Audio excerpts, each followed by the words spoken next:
Reels చూడడానికి phone recharge ఎవరు చేస్తాడు? ఎవ్వరు చేయలేరు. నీకు నువ్వే చేసుకోవాలి 5 సంవత్సరాల తర్వాత. నీతో చాటింగ్ చేసే XYZ ఉంటారా? ఉండరు. నీ దగ్గర డబ్బులు లేరు, నీ దగ్గర ఎందుకు ఉంటారు? ఇంకెవరు ఉంటారు? ఉండేది సచ్చి చెడి నీతో మీ అమ్మా నాన్న మాత్రమే ఉంటారు. వాళ్ళ ప్రాణం పోయినా, వాళ్ళకి ఓపిక లేకపోయినా, సంపాదించే ఓపిక లేకపోయినా నిన్ను సాపుతారు. ఎందుకు చదవరమ్మా? డిస్ట్రాక్షన్ అనే పదం ఎందుకు వస్తుంది చెప్పండి? కడుపు కాలిపోయి రగిలిపోయి ఆకలితో 3 రోజుల పాటు తిండి తిప్పలు లేకుండా ఉంటే నీకు కాకరకాయ దొరికినా వంకలు ఉండవు, తినేస్తావు.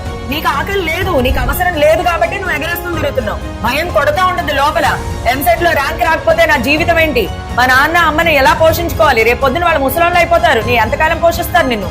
వాళ్ళని చూసుకోవాలి ఎలా? నా జీవితం ఏంటి? ఉద్యోగం రాకపోతే నా జీవితం ఏమైపోతుంది అని లోపల గట్టిగా కొట్టుకుంటే బానే ఉంటుంది. డిస్ట్రాక్షన్స్ పాడా చెప్తా ఉంటది ఇక్కడ, పట్ పట్ పట్ పని కొడతా ఉంటది లోపల నుంచి. బాబోయ్ IPLకి వెళ్తే 2 గంటలు నేను చదువుకోవాలి అని నీకు రావాలి మూడ్. అంతేగాని డిస్ట్రాక్షన్స్ వస్తున్నాయి ఇప్పుడు నేనేం చెయ్యాలి ఆలోచనలు అలా ఎక్స్ట్రా ఆలోచనలు వచ్చేస్తున్నావు. వస్తే ఆలోచించుకుంటా కూర్చో, ఇంకో ర్యాంక్ కొట్టుకుని వెళ్ళిపోతాడు.